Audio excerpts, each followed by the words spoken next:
আল্লাহুম্মা আমিন। তাহলে আপনি রুকু সিজদা ঠিক মতো করেন, তাড়াহুড়ো করেন না। ধীরস্থিরভাবে আল্লাহকে কিছু বলেন, কিছু নেন। এবার সিজদা থেকে আপনি উঠে গেলেন, উঠে এবার আপনি বসেন। আগে ভালোভাবে বসেন, বসে এবার বলেন আল্লাহুম্মা গফিরলি ওয়ারহামনি ওয়াহদিনি ওয়াআফিনি ওয়ারযুকনি। আরেকটি শব্দ বাড়াতে পারেন, ওয়াজবুরনি, বাড়ান। আপনি বলেন, হে আল্লাহ, আপনি আমাকে কি করে দেন, মাফ করে দেন। ওয়ারহামনি, আমার প্রতি রহম করেন। ওয়াহদিনি, আমাকে হেদায়েত দান করেন। ওয়াআফিনি, আমাকে নিরাপত্তা দান করেন। ওয়ারযুকনি, আমাকে রিজিক দান। কার কাছে চাচ্ছেন? কোন জায়গায়?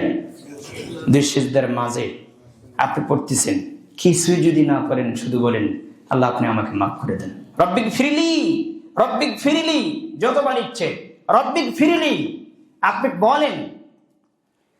হাদিসে এসেছে রাসূল সাল্লাল্লাহু আলাইহি সাল্লাম যখন প্রথম সিজদা দিয়ে উঠে এই দোয়া পড়তেন, তিনি এত দীর্ঘ সময় বসেছিলেন। সাহাবীরা বলতেন, ভিতরে তারা মনে মনে বলতেন যে মনে হয় তিনি আর দ্বিতীয় সিজদা করবেন না, ভুলে গেছে। বুঝতে পারেন, মনে হয় তিনি আর দ্বিতীয় সিজদা করবেন না, তিনি মনে হয় ভুলে গিয়েছেন। আবার দেখি তিনি দীর্ঘক্ষণ দোয়া পড়লেন, পড়ার পর আবার দ্বিতীয় সিজদা করছেন। আপনি আমি কিছু বিবরণে দেখেছি রাসূল সাল্লাল্লাহু আলাইহি ওয়াসাল্লামের সালাতের সর্বনিম্ন সময় ছিল 20 মিনিট। কয় মিনিট?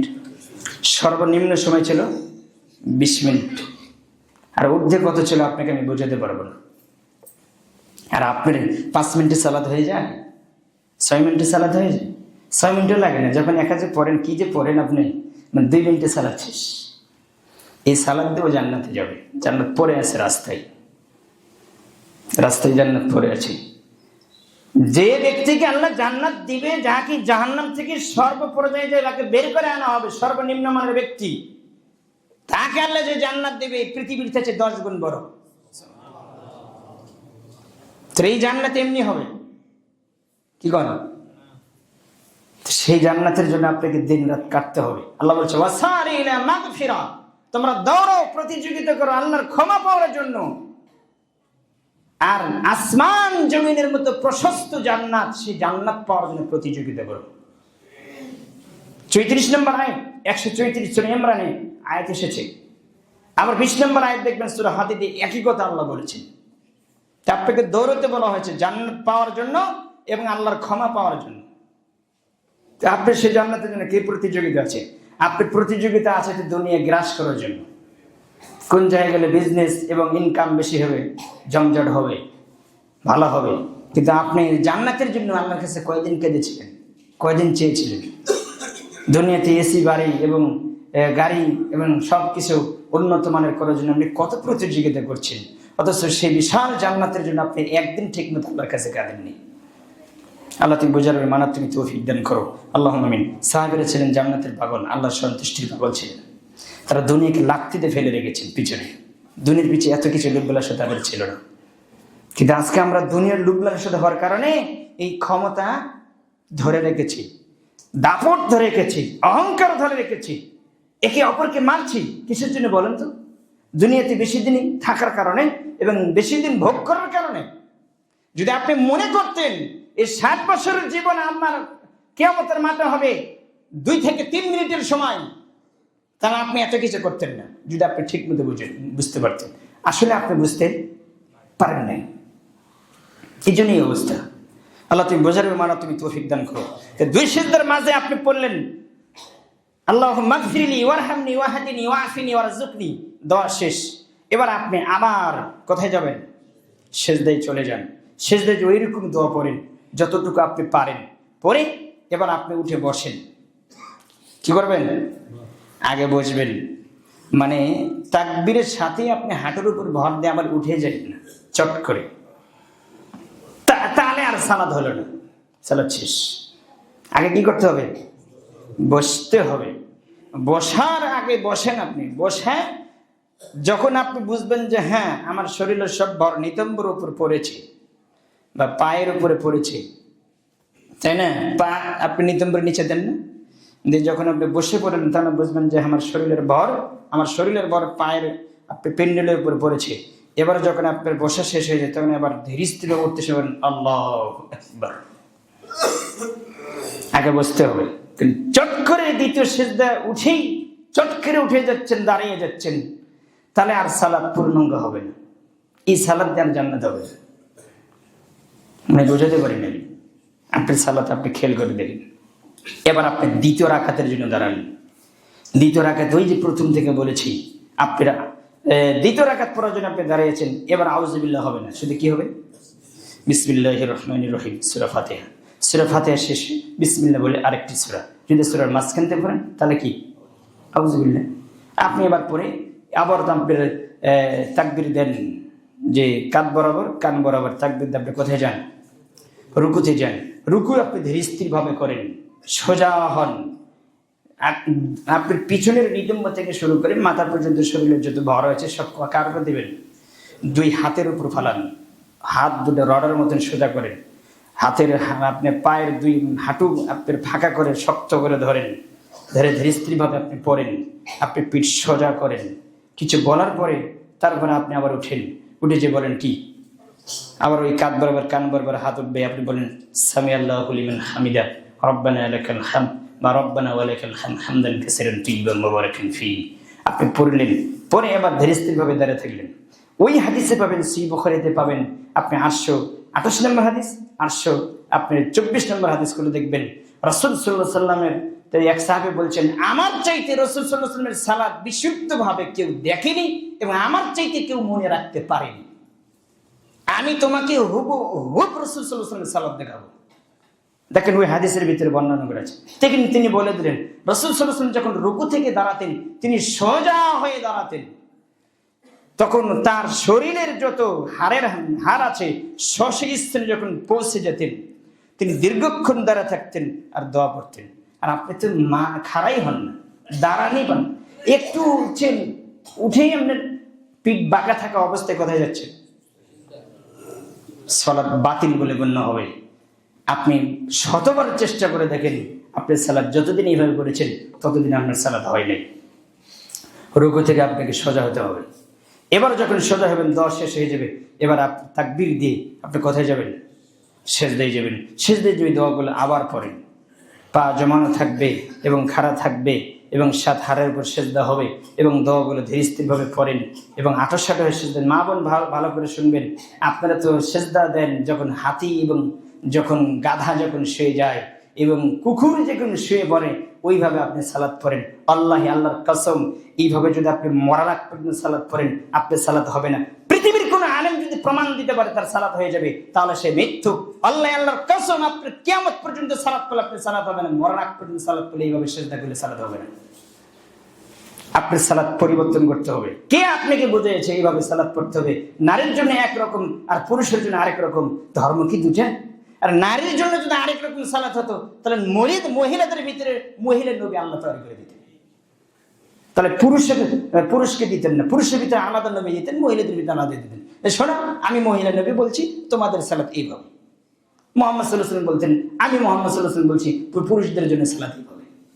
তো এইভাবে পৃথক করেছে এই যে মাযহাব করেছে বড় হুজুর, করেছে আপনার খ্যাতি সম্পন্ন বড় বক্তাগুলা, যে যারা দিন রাত শুধু কাজে দেয় হাদিসকে গোপন করা, কোরআন সুন্নাহর অপব্যাখ্যা করা। ওয়ালা তালবিসুল হাক্কা বিল বাতিল ওয়া তাকতুমুল হাক্কা ওয়া আনতুম তা'লামুন। আল্লাহ বলছেন, তোমরা জেনে বুঝে হককে বাতিলের সাথে মিশ্রিত করো না, আর জেনে বুঝে হককে গোপন করো না। কে বলেছে? আল্লাহ বলেছে সূরা বাকারা 42 নম্বর আয়াত খুলে। তা আমরা করে যাচ্ছি। হুজুর ঠিকই জানে, হুজুর কবে না। কেন কবে না? হুজুর একটা দলীয় দাপট আছে, দল আছে, একটা গ্রুপ আছে।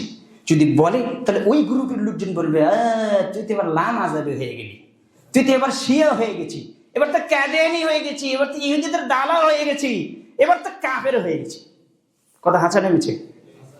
আর যাদের প্রতিষ্ঠান থেকে ছাত্র হাতে কিতাব দেওয়ার আগে 6 বছর 7 বছরের শিশু বাচ্চাকে কিতাব দেওয়ার আগে, কায়দা দেওয়ার আগে শেখানো হয়, এই শোনো, ওদেরকে চেনো?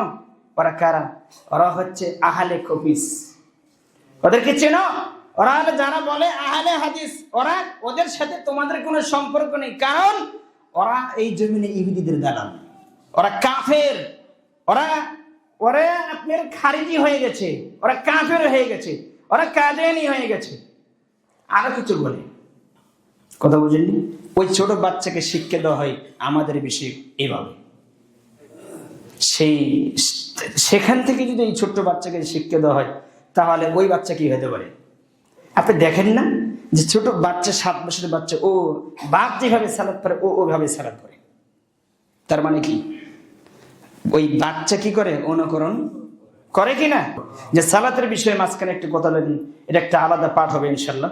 যে আপনাকে আমি বললাম যে সালাত আপনি ধীরে স্থির ভাবে এইভাবে পড়লেন, দ্বিতীয় রাকাতে যে আপনি ওইভাবে পড়লেন, 2 রাকাত হলো, 2 রাকাতে যে 3 রাকাতে যখন আপনি যাবেন, তখন আপনি 2 রাকাত পরে তাশাহুদ পড়বেন, আত্তাহিয়াত পড়ার পরে, তারপরে কালেমা শাহাদাত পড়ার পরে আপনি 3য় রাকাতের জন্য উঠে যাবেন। 3য় রাকাত উঠে যে আবার হাত তুলতে হলে মনে আছে তো? মনে আছে। যদি 2 রাকাতের শেষ বৈঠক হয়, 3য় রাকাতের জন্য আবার 2 রাকাত, পরের 2 রাকাত ওইভাবে পড়বেন আপনি। এবার আপনার সালাতের শেষ বৈঠক নিয়ে আপনার সাথে আমার কথা। এবার আপনি সালাতের শেষ বৈঠকে আবার আপনি কি করবেন? এবার আপনার কাজ হচ্ছে, রাসূল সাল্লাল্লাহু আলাইহি ওয়াসাল্লাম বলছেন, তুমি এবার পড়বা, হাত মুষ্টিবদ্ধ করবা, 53 আঙ্গুল করবে। বারা আপনি 2 রাকাতে, 4 রাকাত সালাতে বৈঠক করা হয়, 2টা হয়, তাহলে প্রথম বৈঠক করছেন শুধু আত্তাহিয়াত, কালেমা শাহাদাত, আর শেষ বৈঠক হলে এবার আপনি শুরু হবে যে ওই দ্বিতীয় বৈঠকে আপনার কিন্তু আপনার ইয়ে করতে হবে। প্রথম বৈঠকে আপনার কি করতে হবে? 53 আঙ্গুল করতে হবে, গোলাগান করতে হবে। যতক্ষণ তাশাহুদ পড়েন, আত্তাহিয়াত পড়েন, ততক্ষণ কি হবে? ধীরে স্থিরভাবে নড়বে। আমি আজকে হাদিস খুলে ফজরের সালাতে পরে বসেছিলেন, প্রায় 8টা বেজে গেছে আমার, একটা হাদিসের বিষয় যে কালেমা আত্তাহিয়াতু লিল্লাহি ওয়াস সালাওয়াতু ওয়া তাইয়্যিবাতু আসসালামু আলাইকা আইয়ুহান নাবিয়্যু ওয়া রাহমাতুল্লাহি ওয়া বারাকাতুহু পড়লেন। আশহাদু আল লা ইলাহা ইল্লাল্লাহ, ইল্লাল্লাহ বলে হাত উঁচু করেন, তোলে কিনা? দেখবেন অধিকাংশ মাযহাবী ভাইদের ভিতরে আছে না নাই? আছে। ইল্লাল্লাহ, ইল্লাল্লাহ, ইল্লাল্লাহ বলার ক্ষেত্রে যখন হাত তোলে, পৃথিবীর জীবনে কোনো হাদিসই নেই। আর যার যেই ভুয়া হাদিস তো থাকে, সেটাও নেই, পাইছে কই? আর আমি ছাত্র জীবনে উর্দু আওয়াল জামাতে, প্রথম জামাতে আমি পড়েছিলাম, দুসরিতে এই কথা বলেছে, ইল্লাল্লাহ বলে হাত তুলতে হবে, কোনো হাদিসই নেই। আর আপনাকে আমি বলছি, মুসলিমের হাদিস আপনি খুলবেন, 1198 নম্বর হাদিস আপনি খুলবেন, সহিহ বুখারীতে কয়েকটি হাদিস এসেছে, মুসলিমে এসেছে, রাসূল সাল্লাল্লাহু আলাইহি ওয়াসাল্লাম যখন তাশাহুদ পড়তেন হাত গলা করতেন, এই হাত আপনার এই লোক আর আপনি বৃদ্ধ লোকের পেট বা এইভাবে রাখতে পারেন, দেখতে পারতেছেন তো? এইভাবে এবার আপনার হাত নড়বে ধীর গতিতে, চলমান মাঝি, যে চলমান চলবে, ধীর স্থির ভাবে চলবে। আত্তাহিয়াতু লিল্লাহি ওয়াস সালাওয়াতু ওয়া তাইয়্যিবাত, যতক্ষণ চলবে আপনার দোয়া, ততক্ষণ কি হবে? এটা নড়বে। একবার চলার কোনো হাদিস নেই জমিনে, জালজয়ী হাদিসে নেই, তাহলে আপনি পাবেন কোথায়? এই সালাত পরেই আপনাকে ফেরানোর সাথে জাহান্নামে থাকতে হবে, বলে যায়নি। সেটা হাদিস নেই, সেটা আপনি বানাচ্ছেন। আল্লাহ তুমি বোঝার মানা, তুমি তৌফিক দান করো। এবার আপনি পড়ছেন, আত্তাহিয়াতু লিল্লাহি ওয়াস সালাওয়াতু ওয়াত তাইয়্যিবাত, আসসালামু আলাইকা আইয়ুহান নাবিয়্যু ওয়া রাহমাতুল্লাহি ওয়া বারাকাতুহু। সকল শারীরিক, মৌখিক, আর্থিক সমস্ত ইবাদত কার জন্য? আল্লাহর জন্য। এবার আপনি পড়ছেন যে আসসালামু আলাইকা আইয়ুহান নাবিয়্যু ওয়া রাহমাতুল্লাহি ওয়া বারাকাতুহু। আল্লাহ, হে আমার প্রতিপালক, হে আমার রব, আপনি মুহাম্মদ সাল্লাল্লাহু আলাইহি ওয়াসাল্লামের উপরে শান্তি বরকত অবতীর্ণ করেন। কার উপরে? মুহাম্মদ সাল্লাল্লাহু আলাইহি ওয়াসাল্লামের উপর করেন। তারপর আপনি বলছেন ওয়ালা ইবাদিল্লাহিস সালিহিন, কার উপরে? যারা ভালো মানুষ, তাদের উপরে। এই হাদিস প্রমাণ করে, এই হাদিস দ্বারা প্রমাণিত হয়, আপনি মুসলিমের হাদিসটি দেখবেন, 783 নম্বর হাদিস। রাসূল সাল্লাল্লাহু আলাইহি ওয়াসাল্লাম বলছেন, আমরা দোয়া চাওয়ার জন্য ইমাম সাহেবের কাছে পিরাপিরি করি না, একটু দোয়া করে দেন, একটু দোয়া করে দেন। তো রাসূল সাল্লাল্লাহু আলাইহি ওয়াসাল্লাম বলছেন, কোন ব্যক্তি যখন এই দোয়া পড়ে, আত্তাহিয়াতু লিল্লাহি ওয়াস সালাওয়াতু ওয়াত তাইয়্যিবাত, আসসালামু আলাইকা আইয়ুহান নাবিয়্যু ওয়া রাহমাতুল্লাহি ওয়া বারাকাতুহু, আসসালামু আলাইনা ওয়া আলা ইবাদিল্লাহিস সালিহিন, যখন এটি পড়ে, যে সালেহীন নেককার মানুষের জন্য আল্লাহ আপনি রহমত শান্তি অবতীর্ণ করেন তাদের উপরে, যখন আপনি পড়েন, রাসূল সাল্লাল্লাহু আলাইহি ওয়াসাল্লাম বলছেন, ও জমিনে থাক না আসমানে থাক, ওর কবরে থাক, যেখানে থাক, এই নেকি, এই দোয়া তার কবরে পৌঁছে দেওয়া হয়। কে করে? আল্লাহ করে। সহিহ মুসলিমের হাদিস আমি আপনাকে বলে দিলাম। আপনি দেখেন, রাসূল সাল্লাল্লাহু আলাইহি ওয়াসাল্লাম বলছেন যে কুল্লা আবদিন লিল্লাহি সালিহিন ফিস সামাই ওয়াল আরদ, প্রত্যেক সালেহীন বান্দাদের জন্য, সে জমিনে থাক, ফিস সামা আসমানে থাক, ওয়াল আরদ, জমিনে থাক, যেখানে থাক না কেন, রাসূল সাল্লাল্লাহু আলাইহি ওয়াসাল্লাম বলছেন এই দোয়া আল্লাহ তার কাছে পৌঁছে দেয়। আর কিছু লাগে আপনাকে? আল্লাহ এমন ভাবে সেট করে দিয়েছেন মুমিন ব্যক্তির জন্য, সালেহীন ব্যক্তিদের জন্য দোয়া চাইতে হবে না। যে সালাত পড়বে যত শত্রুতেই থাকে আপনার সাথে, ও আপনার জন্য দোয়া করবেই, অটোমেটিক ভাবে দোয়া হয়ে যাবে। দোয়া আপনাকে চাইতে হবে না। সারা পৃথিবীর ভূখণ্ডে যারা আছে, যারাই সালাত পড়বে তারাই কি করবে?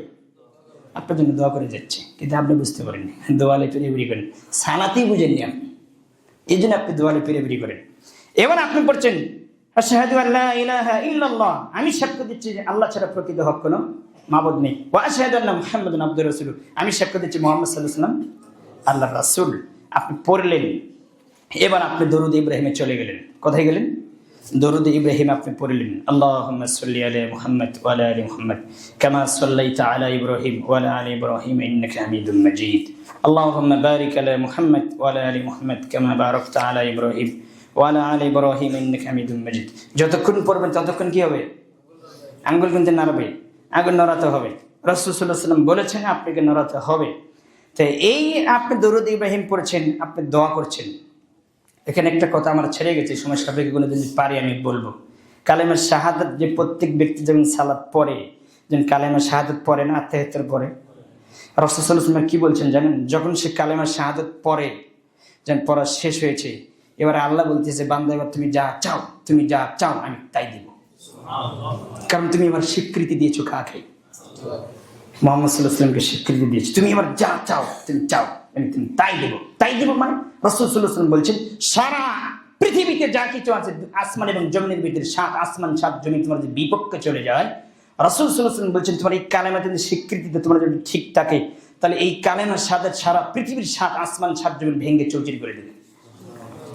7 আসমানে এবং জমিনের ভিতরে যা কিছু আছে সবকিছু যদি এক পাল্লায় ওজন করা হয়, দাঁড়িয়ে পাল্লায়, এই কালেমার শাহাদাত যদি এক পাল্লায় তুলে দেওয়া হয়, তাহলে সবকিছু উঁচু হয়ে যাবে, কালেমার শাহাদাত ভারী হয়ে যাবে। কথা মনে বুঝাতে পারিনি? রাসূল সাল্লাল্লাহু আলাইহি ওয়াসাল্লাম বলছেন যখন সে কালেমা শাহাদাত পড়বে, আত্মাহিত পড়ার পরে পড়বে, ওই ব্যক্তি ওই দিনের মতো যেদিন তার মাতাকে জন্ম দিয়েছে। কিন্তু ঈমান হিসেবে তো পড়তে হবে, ইখলাসের সাথে তো পড়তে হবে। কালেমা শাহাদাতে পড়ি সুদও খাই, কালেমা শাহাদাতে পড়ি দুর্নীতি করি, কালেমা শাহাদাতে পড়ি ফুবুর জমি মারে খাচ্ছে আজীবন, কথা হাঁচা নেমেছে, তাহলে কার হবে? তাহলে আর হবে না, ওটা আগে ছেড়ে দাও। তারপরে কালেমা শাহাদাত, তার মানে তুমি মুনাফিক, তুমি মুনাফিকই করছো। কালেমা শাহাদাত ঠিকই পড়ছো, কিন্তু কার সাথে মুনাফিকি করছো? আল্লাহর সাথে। তার মানে আশহাদু আল্লা ইলাহা ইল্লাল্লাহ, তার মানে কি আমি সাক্ষ্য দিচ্ছি আপনার ছেলে প্রকৃত কোনো হক মাবুদ নেই, এটা ঠিক আছে, কিন্তু আমার ফুবুর জমি আমি দিব না। হবে? আমি সুদ ছাড়বো না, আমি নিষিদ্ধ দ্রব্য ছাড়বো না, বিষয় কি এরকম না? এটা আপনাকে ছেড়ে দিয়ে বলতে হবে, ওই বিষয়ে আমার আলোচনা আসবে। এবার আপনি পড়ছেন যে আপনার দরুদ ইব্রাহিম পড়ছেন, দরুদ ইব্রাহিম আপনি পড়ে যাচ্ছেন যে আল্লাহুম্মা সাল্লি আলা মুহাম্মদ ওয়া আলা আলি মুহাম্মদ কামা সাল্লাইতা আলা ইব্রাহিম। হে আল্লাহ, আপনি মুহাম্মদ সাল্লাল্লাহু আলাইহি ওয়াসাল্লাম এবং মুহাম্মদ সাল্লাল্লাহু আলাইহি ওয়াসাল্লামের উপরে এবং মুহাম্মদ সাল্লাল্লাহু আলাইহি ওয়াসাল্লামের পরিবার বংশের উপরে, যে যারা স্ত্রী ছেলে মেয়ে যারা আছে সবার উপরে আপনি রহমত বর্ষণ করেন, যে রূপ আপনি রহমত বর্ষণ করেছেন ইব্রাহিম আলাইহিস সালাম তার বংশধরের উপরে আপনি রহমত বর্ষণ করেছেন। কার জন্য দোয়া করলেন? মুহাম্মদ সাল্লাল্লাহু আলাইহি ওয়াসাল্লামের জন্য দোয়া করলেন, ইব্রাহিম আলাইহিস সালামের জন্য দোয়া করলেন। আবার আপনার দ্বিতীয় পাঠ আপনি বলছেন যে আল্লাহ আপনি প্রশংসিত, আপনি সম্মানিত। দ্বিতীয় পাঠে যে আল্লাহ আপনি ইব্রাহিম আলাইহিস সালাম এবং তার পরিবার বংশের উপর, পরিবার বর্গের উপরে যেভাবে আপনি রহমত বর্ষণ করেছেন, মুহাম্মদ সাল্লাল্লাহু আলাইহি ওয়াসাল্লামের পরিবার এবং বংশের উপর ওইভাবে আপনি রহমত বর্ষণ করেন। আপনি প্রশংসিত, আপনি সম্মানিত, আপনি দোয়া করলেন। রাসূল সাল্লাল্লাহু আলাইহি ওয়াসাল্লাম বলেছেন কোনো ব্যক্তি যদি একবার দরুদ পড়ে তার প্রতি 10 বার রহমত নাযিল করা হয়, 10টি পাপ ক্ষমা করা হয় এবং 10টি মর্যাদা বৃদ্ধি করা হয়। যে ইবনে কাব, ওবাই ইবনে কাব থেকে বর্ণিত, হাদিসটা না বললেই নয়। রাসূল সাল্লাল্লাহু আলাইহি ওয়াসাল্লামের কাছে বলছে আল্লাহর নবী, আমি যতটুকু ইবাদত করি তার 3 ভাগের ভিতরে 1 ভাগ আপনার উপর দরুদ পড়ব। তখন রাসূল সাল্লাল্লাহু আলাইহি ওয়াসাল্লাম বলছেন মা শিতা, তোমার ইচ্ছা, ফাইন জিত্তা ফাহুয়া খায়রুল লাক, তুমি যদি বেশি পড়ো তাহলে তোমার জন্য কল্যাণ। তুমি যদি কি করো, এর সাথে বেশি পড়ো তাহলে তোমার জন্য কি কল্যাণ। তখন তিনি বলছেন তাহলে আমি 4 ভাগের ভিতরে 2 ভাগে আপনার উপর দরুদ পড়ব। রাসূল সাল্লাল্লাহু আলাইহি ওয়াসাল্লাম ওই বাক্যই বললেন যে মা শিতা, তোমার ইচ্ছে, ফাইন লাম ফাইন ইয়াজিদতা ফাহুয়া খায়রুল লাক, তুমি যদি আর সাথে বেশি বলো তাহলে তোমার এটাই তোমার উপর কল্যাণ করা হবে, তোমার উপর কল্যাণ করা হবে। তখন ওই সাহাবী উবাই ইবনে কাব বলছে, তাহলে 4 ভাগের ভিতরে 3 ভাগে আপনার উপর দরুদ পড়বো।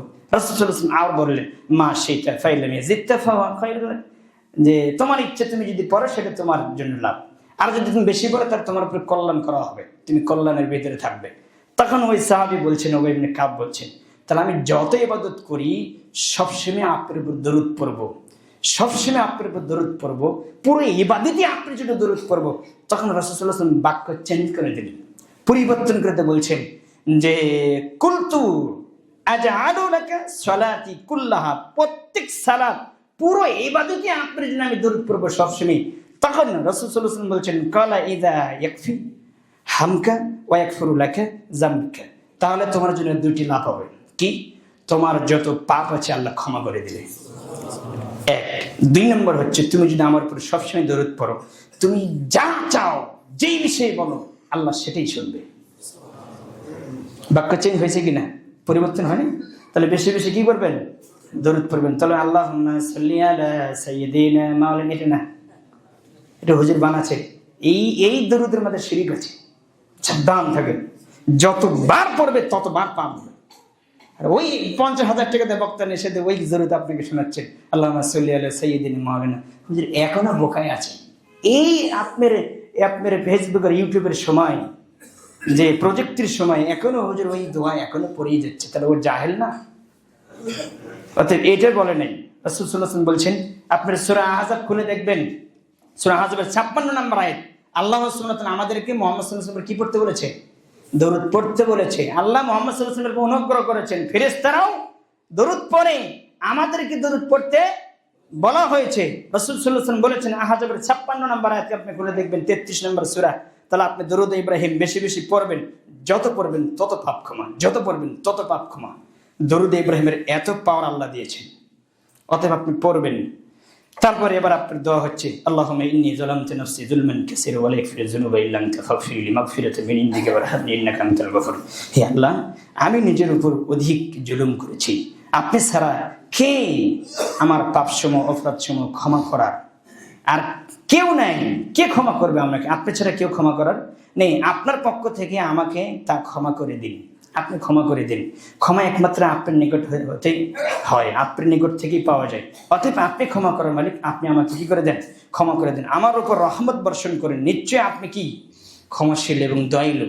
আপনি এই দোয়া পড়েন, দোয়া মাসসুরা বলা হয়। তারপর আপনি পড়েন, আল্লাহুম্মা ইন্নী আউযু বিকা মিন আযাবি জাহান্নাম, আল্লাহ আপনার কাছ থেকে আমি জাহান্নাম থেকে পরিত্রাণ চাচ্ছি। আউযু বিকা মিন আযাবিল কবর, কবরের শাস্তি থেকে পরিত্রাণ চাচ্ছি।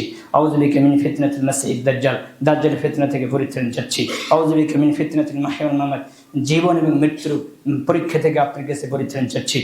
আল্লাহুম্মা ইন্নী আউযু বিকা মিনাল মাসামি ওয়াল মাগরাম, এবং কর্জ বড়, ঋণ বড়, বড় পাপ থেকে আপনার কাছে আমি আশ্রয় চাচ্ছি। ঋণ বুঝেন? ওই যে বিল্ডিং বানাচ্ছেন, 5 তলা বিল্ডিং, ওটা লোন থেকে নিয়ে বানাচ্ছেন, আপনি বোকা তাই দিয়েছেন কাকে? ও ছেলে মেয়ে সুখে থাকবে, আর আপনি জাহান্নামে খেলে গুতা খাবেন, গুতা খাবেন, কিয়ামত পর্যন্ত গুতা হবে। আপনি গুতা খাবেন, ছেলে মেয়ে শুধু বাপ আমার বোকাই ছেলে কি করে দিয়ে গেছে রে, এখন আমি কি করবো? টাকা পয়সার খরচ হবে না, সবকিছু খালি মদের আড্ডায়, নেশার আড্ডায় ব্যয় করবো। কথা আছে না মিছে? বাপ তো সবই করে দিয়ে গেছে, আমার 5 তলা বিল্ডিং বানাতে অনেক টাকা লাগতো না, তা আমি তো করে দিয়ে গেছি, তাহলে আমার ছেলে কি করবে? টাকা তো কোনো জায়গায় রাখতে হবে, এবার কি করবে? ওই যে আপনি চেলাপাটি বন্ধু বান্ধব নিয়ে আনতে আড্ডা পিটবে, বিভিন্ন জায়গায় খাবে, আর নিষেধ দ্রব্য পান করবে, আর বিনের কারণে বিভিন্ন জায়গায় টাকা ব্যয় করবে। আছে না নাই? বকা পিঠা। নবী রাসূল কোন সাহাবী এই কাজ করে যায়নি, তুমি পালা কোথায়? ওসমান অর্ধজাহানের এত বড় ধনী ছিলেন। রাসূল সাল্লাল্লাহু আলাইহি ওয়াসাল্লামের হাদিস থেকে প্রমাণিত যে ওসমান যখন মুহাম্মদ সাল্লাল্লাহু আলাইহি ওয়াসাল্লাম যখন মারা গেছেন, যখন তিনি খলিফা ছিলেন, তিনি এত বড় ব্যবসা ছিলেন, এত বড় ধনত্ব ব্যক্তি ছিলেন, তার মতন ধনী আর ওই সময় কেউ ছিল না। কিন্তু সেই ওসমান টাকা পয়সা ব্যয় করতে করতে করতে মরার আগে নিঃস্ব ছিলেন, কিছুই ছিলেন না। তার ছেলের জন্য তো কিছু করে যায়নি। ওসমান বিন আউফ কিছু করে গেছেন? কিছু করে যায়নি। তা আপনি পেলেন কোথায়? আপনাকে এই বুদ্ধি কে দিয়েছে আমার ছেলের জন্য কলকান অফিস আদালত সবকিছু করে যেতে হবে? আপনাকে কে বলেছে? ওকে তাকদীর নিয়ে আসে নাই? কথা বল না কেন? ভাগ্য নিয়ে এসেছে না আসে নাই? পৃথিবীর সৃষ্টির 50,000 বছর আগে ও কি পরিমাণ টাকার মালিক হবে সেটা লেখা আছে, সেটা হবেই, ওটা হবেই, ওটা হবেই, যেভাবেই ওটা আল্লাহ করে দিবে ওটা লেখা আছে। কারণ যদি আল্লাহ না করে দেয় তাহলে আল্লাহ সুবহানাহু ওয়াদার বরখেলাপি হবে। নাউজুবিল্লাহ। আপনি বলেন কি? ওটা হবেই, চুরি করলে হবে, বৈধ পন্থা হলে হবে, আল্লাহ ওই জায়গায় আপনাকে ঠেকে দিবেন। আপনি ভুলে গেলেন কেন? আল্লাহ তুমি বোঝার এবং মানা তুমি তৌফিক দান করো। এবার আপনার সাথে আমার কথা, আমি আলোচনার লম্বা করতে চাচ্ছি, আপনার সাথে এবার আমার কথা হচ্ছে, এবার দোয়া মাসুরের শেষ, আরো কিছু শেষ হয়ে গেছে, যে আপনার যে দোয়া মাসুরা এবং জাহান্নাম থেকে পরিত্রাণ আরো কিছু দোয়া পড়লেন না? এবার আপনি কোরআন এবং হাদিসের যত দোয়া আছে এখানে এবার লাগান। কোরআন এবং হাদিসের যত দোয়া আছে কোথায় লাগাবেন? এবার এখানে লাগাবেন। রব্বানা আতিনা ফিদ দুনিয়া হাসানাতাও ওয়া ফিল আখিরাতি হাসানাতাও ওয়া কিনা আযাবান নার। এবার আপনি পড়েন লা ইলাহা ইল্লা আনতা সুবহানাকা ইন্নী কুনতু মিনাজ জালিমিন রব্বিরহামহুমা কামা রাব্বায়ানি সগীরা রব্বানা যালামনা আনফুসানা ওয়া ইল্লাম তাগফির ওয়া তারহামনা লানাকুনান্না মিনাল খাসিরিন রব্বানা মা খালাকতা হাযা বাতিলা সুবহানাকা ফাকিনা আযাবান নার। যত কোরআন এবং হাদিসের দোয়া আছে সালাম ফেরার আগে পড়েন। শেষ হয়ে গেছে, এবার আপনি বাংলায় বলেন, আল্লাহ তুমি বড় ক্ষমাশীল, তুমি বড় দয়াশীল, আমার এই জিনিস লাগবে, তুমি তা প্রুফ করো। তুমি যদি দিতে চাও তাহলে সেখানে ঠেকানের কেউ নেই। আল্লাহুম্মা লা মালিমা আতাইতা ওয়া লা মুতিলিমা মানাতা ওয়া লা ইনফাউ জালজাত মিনকাল জাত। তুমি যা দিতে চাও তা ঠেকানোর কেউ নেই, তুমি যা দিতে চাও না তা দেওয়ার মতো কেউ নেই, তুমি দাও। জান্নাত সত্য, তুমি সত্য, জাহান্নাম সত্য, পরকাল সত্য, কবর সত্য, বিচারের মাঠ সত্য, আমি সবকিছু স্বীকার করলাম, তুমি ছাড়া প্রকৃত হক মাবুদ এই জমিনে, আসমান জমিনে কেউ নেই, আমি স্বীকৃতি দিলাম। রাসূল সাল্লাল্লাহু আলাইহি ওয়াসাল্লাম বলছেন তার সালাত শেষ হলো মানে সে নিষ্পাপ হয়ে গেল। ওই ব্যক্তি ওই দিনের মতো হলো যেদিন তার মা জান্নাতে তাকে জন্ম দিয়েছে। আরেক হাদিস এসেছে, মুসলিম এসেছে, যে সুন্দরভাবে উজু করবে, উজু করার পরে যখন সে দাঁড়াবে এবং ওই ব্যক্তি ওই দিনের মতো হবে যেদিন তার মার জন্ম দিয়েছে। বিশুদ্ধভাবে উজু করেন। তাহলে কোরআন এবং হাদিসের দোয়া যত আছে কোথায় পড়বেন? সালাম ফেরার বৈঠকে। এখানে আমার কথা, যদি প্রথম বৈঠক হয় তাহলে 4 রাকাত সালাতে প্রথম বৈঠক আছে, তাহলে আপনার পায়ের পেন্ডেলের উপরে বসবেন, আপনি ডান পা খাড়া করে রাখবেন কেবলার দিকে। আর যদি শেষ বৈঠক হয় 4 রাকাতের সালাতে যদি হয় তাহলে ডান পায়ের নিচ দিয়ে কি করে দেবেন? বাম পা বের করে দেবেন, নিতম্বের উপর বসবেন। এখানে মতানক্য আছে, কেউ বলছেন 4 রাকাত সালাত বিশিষ্ট। জি না, আমি যে হাদিস পেলাম আপনার 828 নম্বর 824 নম্বর হাদিস আপনি খুলে দেখবেন, শেষ বইটুকু যে সালাতি হবে, শেষ বইটুকু যে সালাতি হবে সেই সালাতে আপনাকে পা বের করে দিতে হবে। মানে বুঝতে পারি এখানে কিছু কিছু মত রয়েছে নাসিরউদ্দিন আলবানির এবং ইমাম শাফি, আহমদ বিন হাম্বল এবং ইবনে তাইমিয়া মত পেশ করা হয়েছে। কিছু বলেছে যে সে 4 রাকাত সালাত বিশিষ্ট বের করে দিতে হবে, 2 রাকাত সালাত বিশিষ্ট বের করে দিতে হবে না। আবার কিছু বলছেন না, 4 রাকাত যেটা শেষ বৈঠক, 4 রাকাতে কি আর 2 রাকাতে কি, যেটা শেষ বৈঠক সালাম ফেরার শেষ বৈঠক, সেই সালাতে আপনি কি করে দিতে হবে? পা বের করে দিতে হবে। অতএব আপনি পা বের দিতে পারেন, আপনি যেটা গ্রহণ করেন। আল্লাহ তুমি বড় দয়াশীল, তুমি বড় ক্ষমাশীল, আমাদেরকে তুমি বোঝার মানা তুমি তৌফিক দান করো। আল্লাহুম্মা আমিন।